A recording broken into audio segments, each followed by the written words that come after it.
Welcome. Hello. It's the John Owen Textiles vlog. Again. Hi, everybody. My name is Sonja and I am one of the two directors. I'm Lauren in the marketing team. And I'm Sam, also in the marketing team. And today we've got a bit of an action-packed vlog for you. Yep. We've got lots of yummy specials. We do. Some collaborations. Bit of news about our open weekend. Yeah. All the things. A little knitted creature to show you later. Yeah, she's so cute. She's cute. Definitely. All the things are happening. Spring They has are. sprung. Spring has sprung. If you're based in the UK, you might be lucky enough to have a little bit of holiday off because Yeah. it's Easter. Happy At the Easter if you're moment. celebrating. Yeah. Yeah. I will mostly be celebrating by going on lots of walks and eating a roast. That's how we sounds good. celebrate. And then for some reason, it stems back to when I used to live in the US. We have a tradition of like making a loaf of bread in the shape of a bunny rabbit. Okay. That's our main Easter tradition. Fair enough. So when I lived in the US, there was like a local bakery that used to sell like bunny rabbit loaves. So it's just a big loaf of bread with like some legs and some ears stuck on. Nice. And then currant eyes. But Cool. obviously, as a small child, this was the world's most exciting thing for me. So that's the one tradition is I have carried this forward, and it's probably the only outside of pandemic baking, which I got quite into, is the only time of year where I bake a loaf of bread is I have to make my Easter bunny bread. And That's a nice tradition. even if I don't get home to see my mum, I think most people think it's quite odd, as you two seem to, but it works It's for cute. me. I like it. Marks the time. It's a tradition. There's nothing wrong with that. Your own little traditions. Exactly. So yeah, Nice. what is Easter to both of you? What do you tend to do with your holes? We don't really do anything specific. I think it'll just be mostly spent. Well, I've got small children, so wrangling small children and Chocolate? there'll be lots of chocolate, definitely. So I'll probably steal some of the kids' chocolate and try and get out in the garden, catch up on my gardening Yeah. bits. So yes, actually starting to sow some seeds now. Lovely. Things are starting to come through. So yeah, it's a good time. I like this time of year. It is nice, isn't it? It feels very full of promise. Yeah, definitely. What about you, Sam? It's a nice long weekend, really. We don't celebrate Easter either, but I like to get in the garden if it's good weather Yeah. and plant those things, like especially potatoes, because they've all Yeah. been chitting away. We talked They about have. chitting potatoes. We did. They've been chitting away, and you have to get them in usually by the latest by Easter is kind of a good idea, and then they're sort of in the ground. Otherwise, you kind of forget, and then it becomes a bit late in the year. So probably be gardening for me too, or just getting out a bit. It's nice to Yeah. enjoy the weather at this time of year because it's a little bit warmer and a little bit fingers more crossed. positive.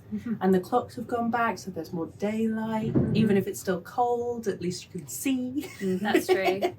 You stay out later, which is yeah, great. Yeah. definitely. Yeah. I'm not the world's earliest riser, so I always appreciate it when the clocks go back. And it's not just dark.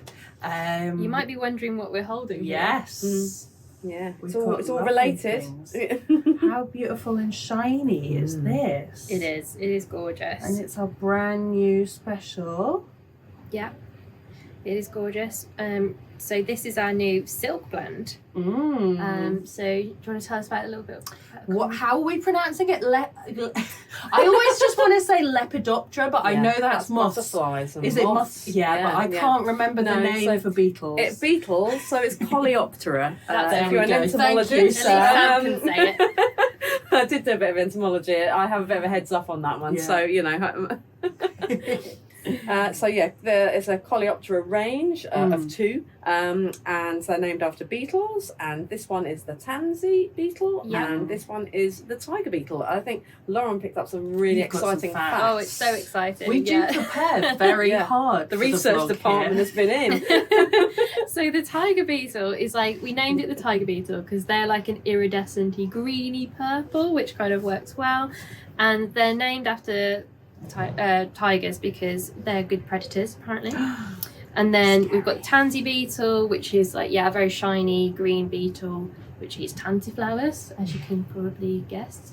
They seemed quite well named because these are really shiny blends. Yeah. They are gorgeous. And beetles are shiny by and large. And they work really well together, They I think. do. Yeah, that's why Helena and I ended up picking these two. And I have to say, this colour was designed by Jack. who is one of our main maintenance people and machine wranglers. Jack's quite shy, so you will probably never see Jack unless you come to the in-person open weekend, but he made this colour and it's ever so lovely. It is gorgeous. So, well done, Jack. Yeah. And then Helena and I, it was a bit of a team effort. We both sat there just being like, and that's where the purple came from. So. Yeah. But the sort of depth to the purple isn't just a purple, as you can see in the tops. You can see all different colours in there. So there's lots of yellow and orange and sort of bluey, purpley pinks and a bit of white. So which is the silk. So it's kind of really nice when it blends up together. You can't. We'll have some close-ups, but you'll see all the different colours actually coming out in there. Definitely. Whereas that was just a lovely, luscious sort of dark, the sort of real moody green. It is a moody green, isn't it? And the tops, if you're a spinner, you will love it. It's absolutely beautiful. So what's the percentage of this one?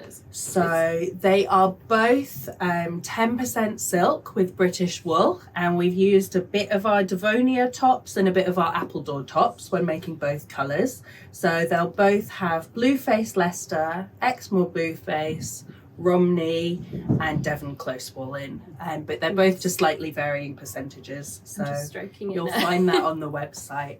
But yeah, we love this kind of, I always think there's something really nice about like adding 10% silk to a range is just like a bit of a mark of respect for a wool. And I personally, as a fan of all things British wool, I think it's nice when you add a slightly more rustic fibre. The silk still does this like wonderful kind of halo and luster, and it's just sort of, it doesn't always need to be merino and alpaca that get blended with silk. I think it's nice to have something a bit closer to home being blended with the silk.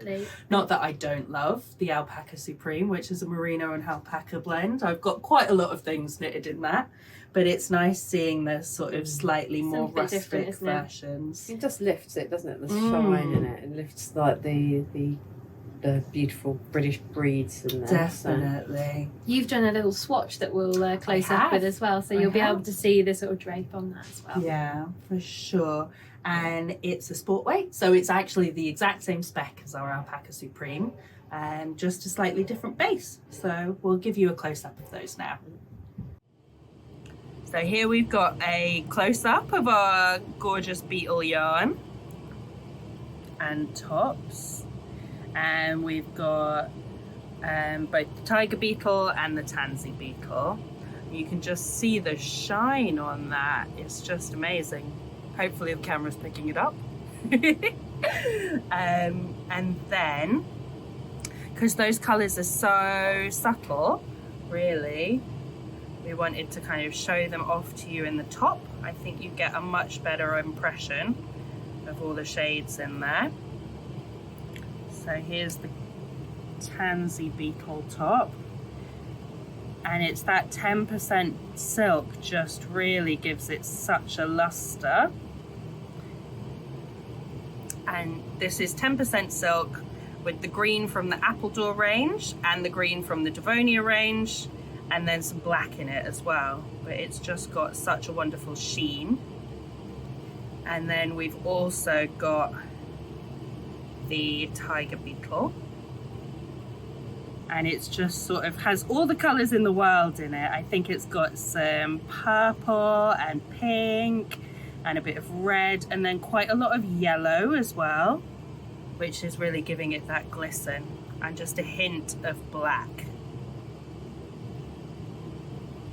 So, because these shades are so variegated, we thought it would be nice to show you a little bit of the blending process.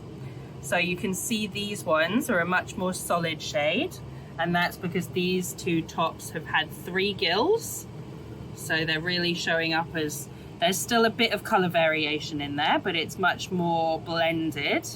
Whereas these other tops here, you can really see the stripes of each individual colour that makes up the shade in there. And these ones have only had 2 gills. So that's the difference that each kind of pass through the gill box makes. It's really quite substantial.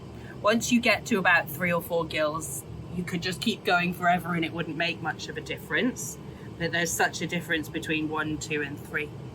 So the the actual spinning process will blend the yarn up a bit more as well, the colours of the yarn. But I think what we did for this one is we often try a little sample of lots of gilled ones.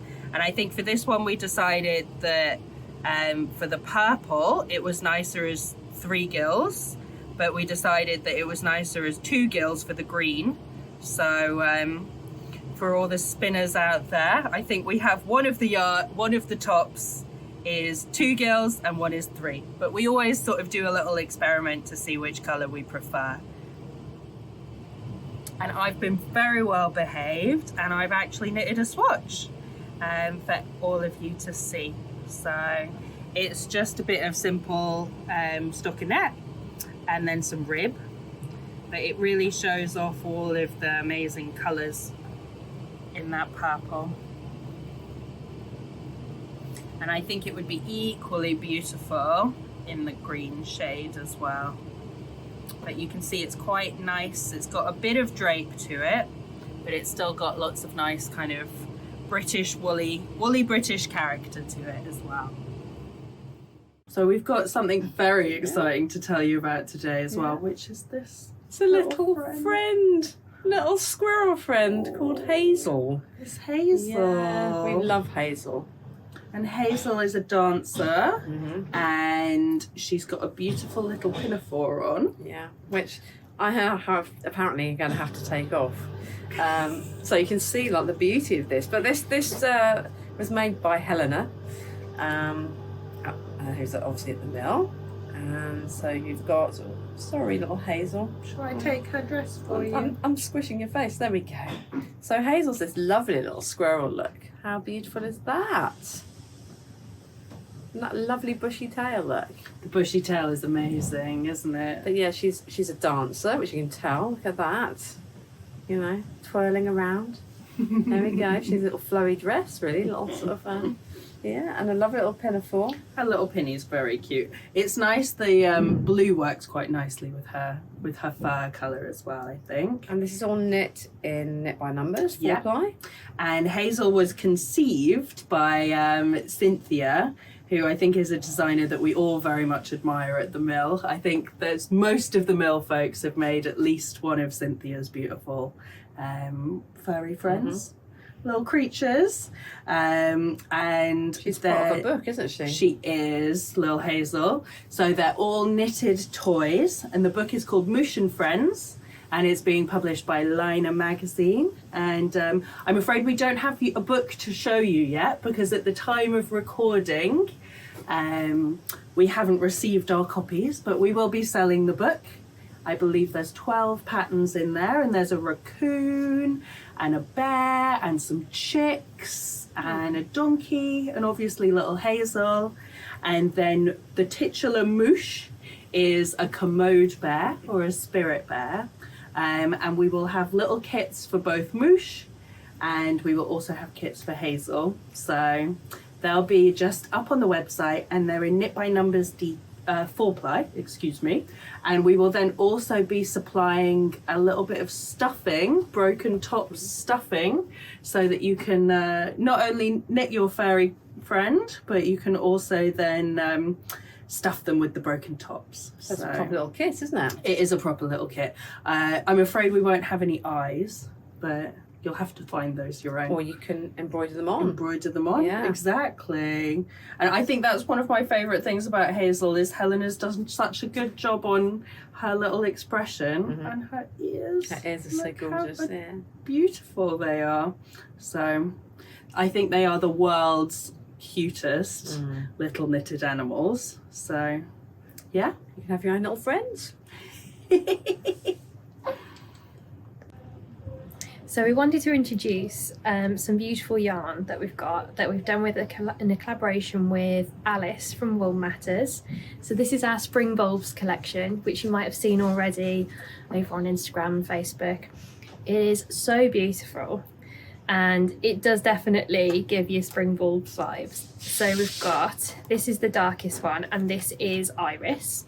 It's so gorgeous. We've got Tulip as the sort of mid-tone and Crocus as the lightest, and we'll give you a bit of a close-up of those in a minute.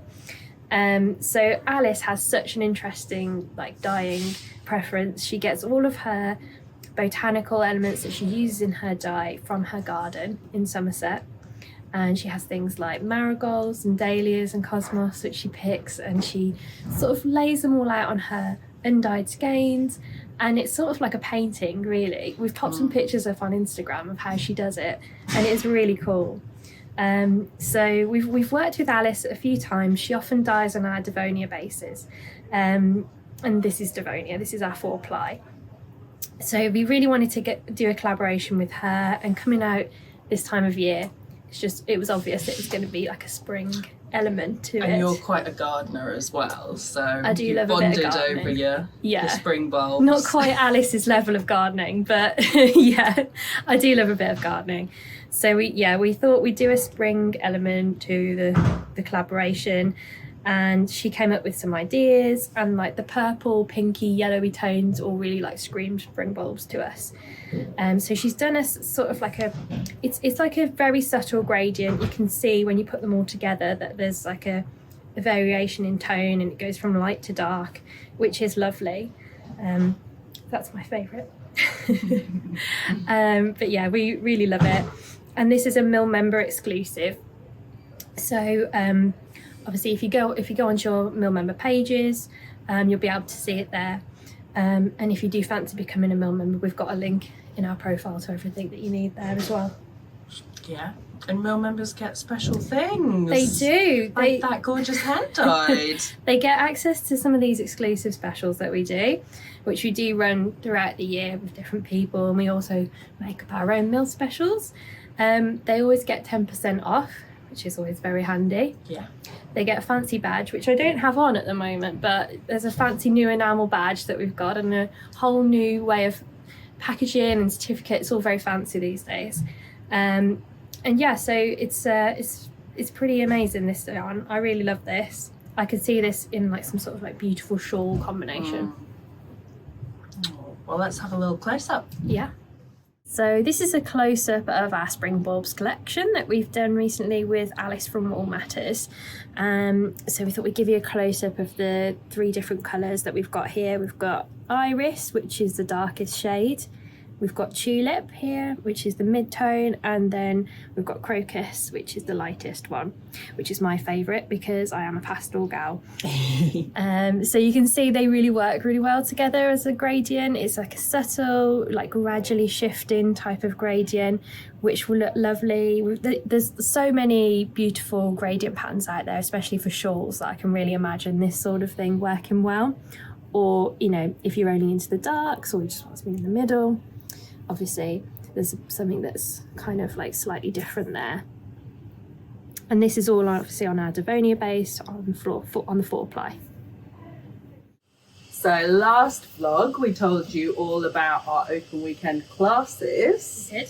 And this time we want to kind of officially announce the vendors. Yeah, we've got some really amazing people coming to join us. Obviously we're going to have our big pop-up shop, bringing all our yarn, tons of tops. It's going to be really good. Yeah. But then we've got some of the great people who are coming that also offer a bit of something different. Yeah. So yeah, definitely. I think I always find it a bit embarrassing if all you're doing is talking about yourself. So part of the reason we like having vendors is then we can sing their praises. Yeah, exactly. Some of them will be new and exciting, and some of them are just our old favourites. They're our mates, basically. We've got a few more people joining us this year, exactly. haven't we? So, you know, gradually increasing in size. Exactly. So even if you've been to the last couple in-person open weekends, there'll be exciting new vendors. Yeah, lots to see and do. Lots to see and do. So who have we got that's new? So we've got Emily Cross coming.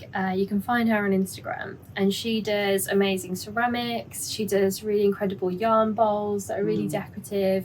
She does some that are kind of like dragon inspired with scales and things, which is really cool. Yeah. But she also does lots of other smaller items. So it'd be really interesting to see what she brings along for us. But it's kind of like, you know, it's yarny related as well. Definitely. Yarny and also a bit nerdy, both of which is like checking all our personal boxes. They're beautiful as well. Yeah. So the dragon stuff is amazing. 100%. Well, I'm becoming a bit of a ceramicist, so I'm always, that's a bit of a grand word. I've started making things with clay. You made some cool vases. That's true. I'm improving.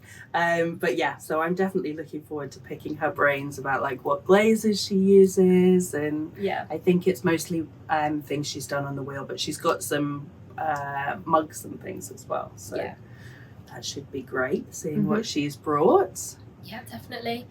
And then we've got Lucy from Exmoor Uncommon. And Lucy is friends with lots of the Linton kind of crew. So she's got a shop down in Lynmouth called Exmoor Uncommon. And she just sells lots of like work by local artists and craftspeople. So she's got lots of beautiful prints and cards and lots of amazing handmade jewellery. There's a lot of really beautiful like sea glass jewellery. So it'll be really nice mix of like lots of different kind of local things. I was going to say, it's nice to have some local people as well, isn't it? Yeah, definitely. It doesn't need to be all knitting and crochet all the time, so nice to have some variety. Yeah. Showcase the local area, I guess, isn't it? Yeah, exactly. And then Beth is our other new person that's going to be joining us. Beth from Tanning Yarns. We've done collaborations with her in the past, so you might have seen her on our socials and things a little bit. But she's, as well as having a talk with us at the Mill Open weekend, she's going to be bringing her beautiful yarn, and she dyes on our bases. So she has a special mix, doesn't she, from us for her DK and 4ply. Exactly. And she does beautiful colours, and she's going to be doing a special little collaboration colour, isn't she, with us to celebrate the Open weekend. So that'll be really nice. Definitely. We can't tell you anything about that because we haven't started hatching the plans yet. Not officially, no. No, but we do know that there will be a special colour. But yeah, Beth, we spin both of her custom bases, and actually on vlog number 14, I think it was on Butler and James Henry, so you can go back and watch Beth's yarn being made. And then the other vendors that we've got are just our old favourites. So you will have heard us banging the drum for them many a time if you've been following us for a while. But it's Faye from Provenance Craft Company. And she brings all sorts of beautiful stuff. She brings a load of beautiful notions and books and things for all sorts of crafters. I spent some pocket money there last year with Faye. Yeah, easily done. I did as well. She's got lots of beautiful, again, like locally made, handmade bits and bobs. She has these amazing like wooden birch boss sort of boxes that are gorgeous, that I always end up buying, and then just an amazing book collection as well. So, and speaking of books, we've also got another person who has a beautiful curated selection of books coming, which is Rachel from Daughter of a Shepherd. So as well as her fantastic yarn, she does have like a beautiful selection of books and other bits and pieces, isn't she, as well? They're always like themed around the countryside and like traditional kind of farming methods, and then just like really nice musings on like rural life. Rachel's books, aren't they? They are. Yeah. So yeah, as well as her lovely yarn. Yeah. And we'll also be having a little collaboration with Rachel that will be coming along with us as well. Which we do know about, but can't tell you about yet. So. Sorry. Just to annoy everybody there. We can't actually say what it is. I mean, we could, we just don't want to. Yeah. Keep We've you got to on your leave something toes. for a future episode, haven't we, I suppose? Exactly. And then last but not least is Katie Green, who does all manner of like wonderful illustrations, lots of notions, all beautifully illustrated. Absolutely. And there's a special thing happening there too. Yeah, which we can't say about, really. No. Sorry. You'll just have to tune in again. So yeah, those are our lovely vendors that are coming with us. It's going to be exciting. I can't wait. Yeah. Well, 10 points to you if you've watched all of this. Yeah, hope you liked it. Yeah, we hope you liked it. If you did like it, feel free to like it below, or even subscribe if you fancy. That would always be lovely. Oh, and notifications. Like, you should never forget. Definitely. Put your notification on so you never miss a new one when it comes out. Yeah. 100%. 100%. It's almost like we're professional at this now. Well, it is number 15. Yeah. So we've had a Yeah, bit yeah. of practice. Exactly. But yeah, thank you for joining us though. Yeah. Definitely. And we hope you're having like a nice time. Let us know what you're up to, whether Yeah. you kind of watch us while doing a few chores or If you've got any Easter plans. Yeah, definitely. We'd love to hear about your Easter plans, whatever they are. It's always nice to know kind of, what you're doing with your time off. But I think actually it's mostly just folks in the UK who get Easter off. So Yeah, probably. probably. Yeah. We're lucky. Yeah.